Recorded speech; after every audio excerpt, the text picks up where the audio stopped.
Everyone, welcome to my YouTube channel. आशा करते हैं आप सभी ठीक है ना, आप सभी की स्टडीज अच्छे से चल रही होगी। So today is day 19 of our this final revision series and अगर आप लोग न्यू हो मेरे चैनल पे एंड अभी तक ये सीरीज फॉलो नहीं कर रहे हो तो तुम लोग ये सीरीज फॉलो कर सकते हो। एंड ये सीरीज में इंग्लिश के लिए मैंने स्टार्ट टू एंड सिर्फ रानी मैम से कैसी मेरे सोर्सेज फिक्स्ड है, मैंने कभी भी मैंने सोर्सेज चेंज नहीं किए, फ्लक्चुएट नहीं किया या हुआ। तो इंग्लिश के लिए one and only Rani ma'am and Rani ma'am का जो अभी 1000 सीरीज है, 1000 सीरीज से मैं सारी चीजें कंप्लीट करने वाली हूँ। एंड जो जीके है, जीके के लिए one and only Parmar sir and Parmar sir के बम शॉट से हम लोग सारी चीजें कंप्लीट करने वाले हैं। एंड बम शॉट थोड़ा लाइक 1 साल पुराना है, सो उसमें जो लेटेस्ट चीजें हैं वो मे बी मिस आउट हो सकती है। इसकी वजह से जो पीवाईक्यू सीरीज है, पीवाईक्यू सीरीज का जो माइंड मैप्स है उसमें मैं पूरा इकोनॉमी, जैसे हम लोग ने अभी इकोनॉमी का स्टार्ट किया, सो इकोनॉमी फुल कंप्लीट करने के बाद अगर कोई चीज ऐसी रहती है जो पीवाईक्यू सीरीज में है बट वन शॉट में हम लोगों ने मिस कर दिया, तो वो चीज मैं तुम लोगों को व्हाट्सएप पे सेंड कर दूंगी या फिर वीडियो में ही बता दूंगी कि ये स्पेसिफिक टॉपिक है जो हमारा मिस आउट हो चुका था बम शॉट में। सो अभी वो हम लोग ऐसे बाद में रीड आउट करके कंप्लीट कर लेंगे। ओके देन सी रीजनिंग में बहुत लोगों को दिक्कत आ रही है, जितने भी स्टेनो एस्पायरेंट्स है सभी को एक ही कॉमन चीज है जिसमें दिक्कत आ रही है, वो है रीजनिंग। अभी रीजनिंग में स्कोर स्टक है, सिर्फ 20 से 25 क्वेश्चन सॉल्व हो रहे हैं, 30 से 35 क्वेश्चन सॉल्व हो रहे हैं। तो उसका सोल्यूशन एक ही है, डेली प्रैक्टिस करो, ज्यादा से ज्यादा क्वेश्चन सॉल्व करो। जैसे कि मैं 50 to 70 question topic wise like solve करती हूँ, रीजनिंग के जो टॉपिक वाइज होते हैं वहां से 50 to 70 question daily and 2 mock देती हूँ सीजीएल सीएचएसएल का। एंड इसके अलावा जो कमल सर की ब्लिट्ज सीरीज है, ब्लिट्ज सीरीज से आई वुड सजेस्ट कि अल्टरनेट डेज पे ब्लिट्ज सीरीज करोगे तो बहुत ज्यादा बेनिफिशियल रहेगा। एंड आई वुड से कि डायरेक्टली परमार सर के ऐप पे जाके ब्लिट्ज सीरीज करने से अच्छा है कि जो कमल सर का लेक्चर होता है वहां से कंप्लीट किया करो, क्योंकि उसमें जब भी जो मैथ्स वाले क्वेश्चंस होते हैं या फिर जो ऐसे कॉम्प्लिकेटेड क्वेश्चंस होते हैं तो सर बता देते हैं कि हाँ ये क्वेश्चंस है, इनको मार्क रिव्यू करके रखना, बाद में अटेम्प्ट कर लो, स्किप कर दो, करो ही मत। तो वो सारी चीजें जो सर बताते हैं वो थोड़ी सी बेनिफिशियल होती है। तो अगर वीडियो लेक्चर से करोगे तो वो तुम लोगों के लिए बेनिफिट रहेगा, बाकी तुम लोगों की मर्जी है। सो अभी के लिए तो इतनी ही चीजें रखो। शॉर्ट एंड आई वुड से कि मैंने तो अभी इतना ज्यादा नहीं कर रही हूँ, मैं टाइपिंग छोड़ दिया है मैंने, तो क्योंकि बहुत ज्यादा टाइम कंज्यूम हो जाता है। तो सिर्फ आउटलाइंस प्रैक्टिस कर रही हूँ। आज मैंने सिर्फ आउटलाइंस प्रैक्टिस किए थे एंड डिक्टेशन लिया था, जस्ट बाद में मैंने इसको कुछ ट्रांसक्राइब वगैरह नहीं किया, सब सिर्फ डिक्टेशन लेके रख दिया था। एंड जो डिफिकल्ट आउटलाइंस थे वो बस डिफिकल्ट आउटलाइंस ट्रेस कर लेते। तो तुम लोग भी इतना ही करो, ज्यादा टाइम मत दो शॉर्ट एंड के लिए, 30 minutes to 40 minutes max to max, क्योंकि 1 मंथ में हमारा सीबीटी है। तो मेन अभी जो चीज हमारे लिए बहुत ज्यादा इंपॉर्टेंस रखती है वो ये है कि सीबीटी में स्कोर इंप्रूव करना। सो उसके लिए ज्यादा टाइम दो, सीबीटी के लिए ज्यादा टाइम दो। एंड वन मोर थिंग, जो भी टारगेट्स मैं बता रही हूँ टारगेट्स फॉलो कर लिया करो, डेली जो भी चीजें बता रही हूँ वो चीजें कंप्लीट किया करो, नोट डाउन करो एंड उसको फिनिश करो। क्यों? क्योंकि अगर तुम लोग अभी तुम लोग मेरे टारगेट्स फॉलो नहीं करते हो, तुम लोग एक दिन करोगे दूसरे दिन नहीं करोगे and then you come to me and ask कि दीदी आपके इतने मार्क्स आ रहे हैं, हमारे तो स्कोर इंप्रूव ही नहीं हो रहा है, हमारा स्कोर वहीं पे स्टक है, बट तुम लोग टारगेट्स फॉलो ही नहीं कर रहे हो। जो भी टारगेट्स फॉलो कर रहे हैं, कुछ ऐसे एस्पायरेंट्स है जो डेली मेरे टारगेट्स फॉलो कर रहे हैं, 2 से 3 ही है जो रेगुलरली फॉलो कर रहे हैं एंड वो मुझे अपडेट भी करते रहते हैं कि हाँ हम लोग फॉलो कर रहे हैं। एंड जब भी मॉक्स न्यू मॉक्स वो दे रहे हैं तो उनका इंप्रूवमेंट हो रहा है। तो सी मेरा भी इंप्रूवमेंट उसी की वजह से हो रहा है क्योंकि मैं डेली कंसिस्टेंट रह के स्टडी कर रही हूँ। तो तुम लोगों को भी यही चीज करना है कि डेली कंसिस्टेंट रह के स्टडी करना है। अगर कंसिस्टेंसी ब्रेक करते हो एंड डिसिप्लिन रह के स्टडी नहीं करते तो ऑब्वियसली मार्क्स इंप्रूव नहीं होगा। तो अगर मार्क्स इंप्रूव करना है तो फर्स्ट थिंग है mock analysis, and mock analysis के बाद आपको डेली स्टडी करना होगा। जो भी आपकी वीकनेसेस है उस वीकनेस पे काम करके उसको इंप्रूव करने के लिए और अच्छे से प्रिपरेशन करनी होगी। सो कंसिस्टेंट रहो एंड डिसिप्लिन रह के स्टडी करो एंड मोर देन आवर्स, कितने घंटे पढ़ रहे हो इस चीज पे फोकस मत करो, जितना प्रोडक्टिव रह सको उतना प्रोडक्टिव रह के स्टडी करो। ठीक है, क्वांटिटी पे ध्यान मत दो, क्वालिटी पे ध्यान दो, अच्छे से स्टडी करो, कंसिस्टेंट रह के स्टडी करो, हो जाएगा। सो नाउ लेट्स सी कि इसके टारगेट्स क्या है। अगर तुम लोगों ने कल की वीडियो देखी होगी तो कल हम लोगों ने 1 से 30 तक 1000 सीरीज से ईडियम्स जो है कंप्लीट कर लिए थे। तो आज 30 से आगे विच मीन्स 31 से लेके 50 तक सारे ईडियम्स कवर कर लेने, मतलब 20 ईडियम्स है जो हमें कवर करना है। एंड अगर कोई भी ईडियम्स ऐसे तुम लोगों को लग रहा है कि डिफिकल्ट है एंड तुम लोगों से याद नहीं हो रहा है या फिर फर्स्ट टाइम देखा है एंड कभी भी ना ही पीवाईक्यूज में अटेंड किया है, कंप्लीटली न्यू है तुम्हारे लिए, तो कहीं पे नोट कर लो या फिर स्क्रीनशॉट मार के रख लेना, बाद में उसको रिवाइज कर सकते हो। तो सी तुम लोगों को 50 जो वर्ड है to it below the bell यहाँ तक सारे वर्ड्स कंप्लीट कर लेने, ईडियम्स कंप्लीट कर लेने हैं। देन एडियम्स के बाद मैंने वोकैब की थी, दैट इज़ जो सिनोनियम्स है वो 1000 सीरीज़ से किए थे। And see I would suggest कि 1000 सीरीज़ के अगर तुम्हारे पास पीडीएफ भी है तो पीडीएफ से मत करो, जो वीडियो लेक्चर है मैम का वहाँ से करना, क्योंकि सी यहाँ पे डेलिब्रेट वाला ईडियम जो सिनोनियम है वो है, बट इसी एक वर्ड के साथ मैम और भी चीज़ें बताती है। लाइक जैसे ऑफुल है तो उसका एक टेरिफाइड एंड हॉरिबल मीनिंग हमें पता होता है, बट इसी के साथ उसका मीनिंग ऑसम है, इंप्रेसिव है, ये मेजॉरिटी ऑफ द लोगों को नहीं पता होगा। तो ये चीज़ मैम जो है अपने वीडियो लेक्चर में बताती है। तो आई वुड सजेस्ट कि अगर वीडियो लेक्चर से तुम लोग सिनोनियम एंटोनियम कवर करते हो तो बहुत ज़्यादा बेनिफिट होगा एंड सारी चीज़ें अच्छे से क्लियर हो जाएगी। जो भी वो कैप तुम लोग भूल गए हो या फिर ऐसे सिनोनियम एंटोनियम है जो तुम्हें याद नहीं आते हैं, एग्जाम में जाके ब्लफ कर जाते हो, तो वो चीज़ें भी यहाँ पे क्लियर हो जाएगी। सो सिनोनियम्स फर्स्ट सिनोनियम से लेकर 15 तक करना है। अभी तुम लोग बोलोगे सिर्फ 15 ही, इतने कम सिनोनियम्स क्यों? सो लेट मी क्लियर, जो 15 सिनोनियम्स मैं करने कह रही हूँ यही करने में तुम्हें 30 to 40 मिनट्स चले जाएंगे। लाइक बहुत ही लेंदी हो जाएगा वो, बिकॉज सारी चीज़ों को मैम ने बहुत ही डिटेल में समझाया है एंड एक वर्ड के साथ ही और भी बहुत ज़्यादा सिनोनिम्स बताए हैं। सो एक सिनोनिम तुम लोग कर रहे हो तो उसी के साथ तुम्हारे 10-12 सिनोनिम उसके साथ अपने आप हो जाएंगे, लाइक 10-12 वर्ड्स और एक्स्ट्रा हो ही जाएंगे। सो 1 to 15 सिनोनिम्स करना है एंड ईडियम्स 31 to 50 करना है, वो मैंने ऑलरेडी बता दिया है।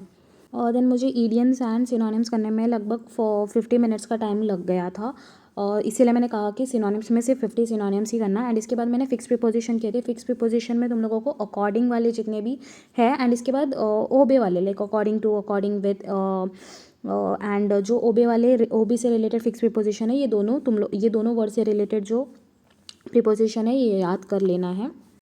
फिक्स प्रीपोजिशन कंप्लीट होने के बाद होमोनिम्स का जो 1000 सीरीज़ वाला वीडियो है वो वाला स्टार्ट कर दो एंड उसमें 3 होमोनिम्स कंप्लीट करना है, that is scale related, complement and bear. ये तीनों से रिलेटेड जितने भी लाइक जो भी होमोनिम्स हैं 3 डिफरेंट मीनिंग्स होंगे एंड वो 3 डिफरेंट मीनिंग्स क्या है, बेसिकली 2 मीनिंग्स ऐसे होंगे जो तुम्हें पता होगा एंड थर्ड मीनिंग जो होगा वो एक्चुअल में होमोनिम होगा जो तुम लोगों को न्यूली स्टडी करना होगा। तो ये 3 बियर, स्केल एंड कॉम्प्लीमेंट के जो भी होमोनिम्स है इसको अच्छे से याद कर लेना। सी 2025 में ये चीज़ न्यू है, जो होमोनिम्स था वो हमें पहले नहीं आ रहा था, स्टेनो के एग्जाम्स में ये नहीं होते थे, बट 2025 के एग्जाम्स में ये क्वेश्चन आए हुए हैं।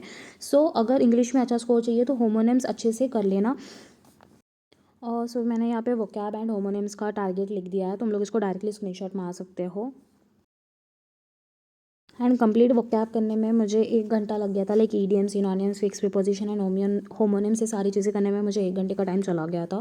देन इसके बाद एज यू नो हम लोगों ने कल स्पॉट दी एरर्स के 60 क्वेश्चंस फर्स्ट लेक्चर के एंड देन उसके बाद 45 क्वेश्चंस कंप्लीट कर लिए थे। तो आज 46 से लेकर 50 तक एक फर्स्ट हाफ खत्म हो जाता है, उसके बाद फर्स्ट से 60 तक मतलब टोटल 70 क्वेश्चन जो है स्पॉट दी एरर्स के वो कंप्लीट करना है। ओके एंड इसके साथ जो रूल्स होते हैं, लाइक अभी हर एक क्वेश्चन में बेसिकली कंडीशनल सेंटेंस वाले बहुत ज़्यादा रिपीट हो रहे हैं। टेंस से रिलेटेड जो एरर्स है वो बहुत ज़्यादा रिपीट हो रहे हैं। वर्ब से रिलेटेड है, लाइक हैज़ के बाद वर्ब का फर्स्ट फॉर्म आ जाता है, बट हैज़ के बाद वर्ब का थर्ड फॉर्म आता है एज वी नो। सो ऐसे जो एरर्स है, ऐसे जो रूल्स है, इसको नोट डाउन करके रख लेना। एंड मैंने भी ये सेम चीज़ नोट डाउन कर ली है, मैं तुम लोगों को दिखा दूंगी, वो तुम लोग डायरेक्टली स्क्रीनशॉट ले सकते हो या फिर तुम लोग खुद से नोट्स बनाओ। खुद से नोट्स बनाओगे तो वो थोड़ा सा बेनिफिशियल रहेगा। और देन इतना करने के बाद मैंने जीके में मूव किया था एंड जीके में एज यू नो कल हम लोगों ने एनएनपी, जीडीपी, जो भी नेशनल इनकम रिलेटेड था एंड बेसिक्स ऑफ इकोनॉमी था वो कंप्लीट कर लिया था। तो आज हमें इन्फ्लेशन एंड अनएम्प्लॉयमेंट के आगे जो भी है वो सारी चीज़ें याद करनी है। कॉजेस ऑफ इन्फ्लेशन क्या होता है, डिसइन्फ्लेशन, डिफ्लेशन, ये सारी चीज़ें क्या है। एंड ऑल्सो जो मेन इंपॉर्टेंट चीज़ है वो है मेजरमेंट ऑफ इन्फ्लेशन, इसको अच्छे से याद कर लेना एंड कौन से मिनिस्ट्री के अंडर आता है ये भी चीज़ें याद कर लेना। सो जो जो वन शॉट में है उन सारी चीज़ों को नोट कर लेना। एंड सी जो एफआरबी के नोट्स है, एफआरबी के नोट से मैं रिवाइज कर रही थी एंड जो भी चीज़ें मैंने हाईलाइट की है ये सारे पॉइंट्स जो है वन शॉट में कवर्ड है। तो सारी जो भी इंपॉर्टेंट चीज़ें हैं वो हमारी कवर होने वाली है। देन सो परमार सर का एक सेकंड चैनल भी है, परमार क्लिप्स नेम से। सो पता ही होगा तुम लोगों को। तो उसी पे अगर तुम लोग सर्च करोगे कि परमार क्लिप्स स्पोर्ट्स डायमेंशन वाला वीडियो, तो तुम लोगों को ये फर्स्ट वीडियो आ जाएगा। सी यहाँ पे तो मैंने दिखा दिया है। सो ये वाला लेक्चर हमें फिनिश करना है। फुली फिनिश करना है क्या? नहीं, फुली फिनिश करोगे तो बहुत ज़्यादा हेक्टिक हो जाएगा, ना इकोनॉमी अच्छे से याद हो पाएगी, ना स्ट्रैटेजी के अच्छे से याद हो पाएगी। तो हम लोग सिर्फ हाफ लेक्चर फिनिश करेंगे सो दैट ज़्यादा बर्डन फील ना हो एंड ईजिली जो भी चीज़ें हम लोग जितनी भी चीज़ें पढ़ रहे हैं वो सारी चीज़ें रिटेन रहे। एंड इसी के साथ हम लोग थोड़ा सा मेडावेल को भी याद करते चलेंगे। सो स्ट्रैटेजी के जो है बैडमिंटन तक सारी चीज़ें फिनिश कर लेना, ठीक है। बैडमिंटन फुली फिनिश करना है, इसके आगे का जो भी होगा लाइक टेबल टेनिस जो है इसको हम कल करेंगे कंटिन्यू। सो आज बैडमिंटन तक फिनिश कर लेना। देन इसके बाद आ जाओ टेक्स्ट बुक पे। सो टेक्स्ट बुक पे CGL वाला मॉक देना है, CGL वाला C। जो 2025 वाला है उसका प्रीवियस सेक्शन टेस्ट 13, 14 एंड 15, ये तीनों 2025 वाले हैं जो आप लोगों को आज अटेम्प्ट करना है। देन इसके बाद और 2024 वाला first, second and third previous year देना है। तो 2025 से 3 PYQ अटेम्प्ट करना है, 2024 से 3 PYQ अटेम्प्ट करना है। सो जो भी लाइक टोटल 6 PYQs है जो रीजनिंग में हमें अटेम्प्ट करना है। सो जो भी क्वेश्चंस है जो तुम लोग सॉल्व नहीं कर पा रहे हो तो उसको नोट डाउन कर लेना। एंड जो ऐसे क्वेश्चंस है जो तुमने अटेम्प्ट किया है बट रॉन्ग हो गया है या फिर टाइम बहुत ज़्यादा कंज्यूम हो गया है, विद इन टाइम तुम लोग कंप्लीट नहीं कर पाए, तो उन सारी चीज़ों को नोट करके रख लेना। एंड 2025 के जो क्वेश्चन है आज जो 3 मॉक मैंने सॉल्व किए थे उसमें मुझे एक चीज़ रियलाइज़ हुई है कि ये सारे क्वेश्चन जो है कमल सर ने कहीं ना कहीं करवाए हैं, लाइक सेम टाइम के क्वेश्चंस वहाँ पे भी रिपीट हो रहे हैं। तो आज से हम लोग 2025 आज हम लोग ने कर लिया है, तो कल से 2025 के क्वेश्चंस नहीं करेंगे, सिर्फ 2024 2023 के क्वेश्चंस करेंगे। एंड 2025 के क्वेश्चंस का क्या फिर उसको प्रैक्टिस नहीं करेंगे क्या? तो जो कमल सर का मॉक टेस्ट है जो ब्लिट्ज सीरीज़ है उसमें 2025 के सारे टाइप के क्वेश्चंस कवर हो जाएंगे। सो उसके रिलेटेड ज़्यादा टेंशन मतलब जो मैथ्स के क्वेश्चन है वो भी ब्लिट्ज सीरीज से ही कवर हो जाएंगे। सो उसको हम लोग अल्टरनेट डेज पे करते रहेंगे।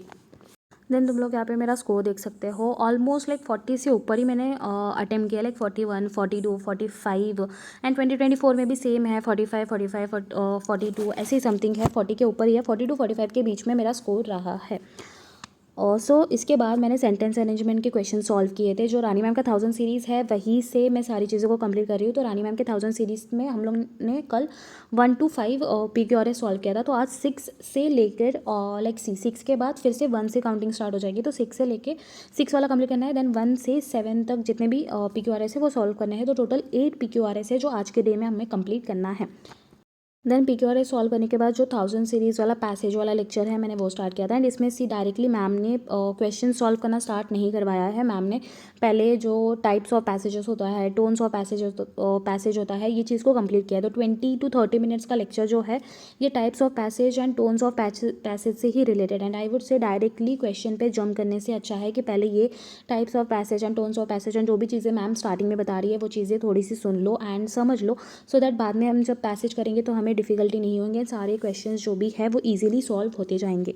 सो मेक श्योर तुम लोग ये स्टार्टिंग का जो 30 मिनट्स है आज इसको कंप्लीट करेंगे। एंड कल से जो है डेली 2 पैसेजेस, एक क्लोज टेस्ट एंड 5 से 6 PQRS जैसे भी सीरीज़ में कंटिन्यू रहेगा वैसे करते जाएंगे।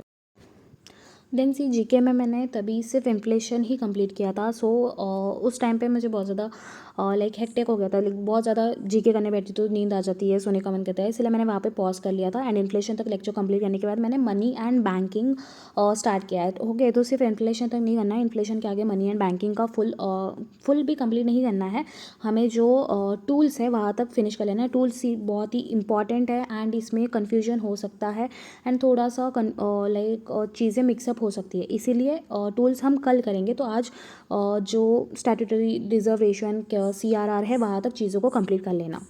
देन इसके बाद मैंने दिल्ली सल्तनत को FRB से रिवाइज कर लेता है। ऑलरेडी हम लोगों ने मेडाइवल हिस्ट्री कंप्लीट की है एंड रिसेंटली किया है, सो इसीलिए ज़्यादा टाइम नहीं लगेगा। 19 मिनट्स का FRB लेक्चर है। 2x पे देखना और 2x पे भी तुम लोगों को चीज़ें समझ आ जाएगी क्योंकि ऑलरेडी कर रखा है। तो दिल्ली सल्तनत का आज कंप्लीट करना है एंड इसको कंप्लीट कर ही लेना, बिकॉज चीज़ें जो है हो सकता है तुम लोग भूल गए हो, तो उसको रिकैप करना ज़रूरी।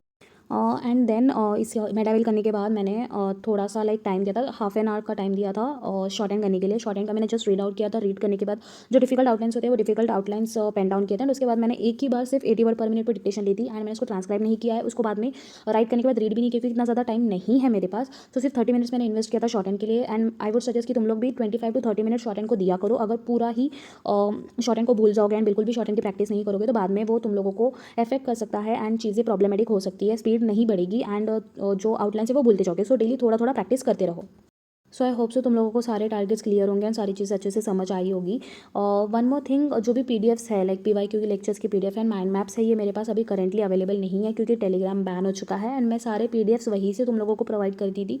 तो अभी टेलीग्राम ही नहीं है तो मैं PDF भी प्रोवाइड नहीं कर पाऊंगी। होपफुली टेलीग्राम फिर से जल्दी से चालू हो एंड जैसे ही टेलीग्राम चालू होता है मुझे PDF मिलती है, मैं तुम्हें वो PDF शेयर कर दूँगी। एंड PDFs जो माइंड मैप्स होते हैं, माइंड मैप्स के थ्रू ही हम लोग रिवाइज करते चलेंगे सो दैट जल्दी से सारी चीज़ें रिवाइज हो जाएगी।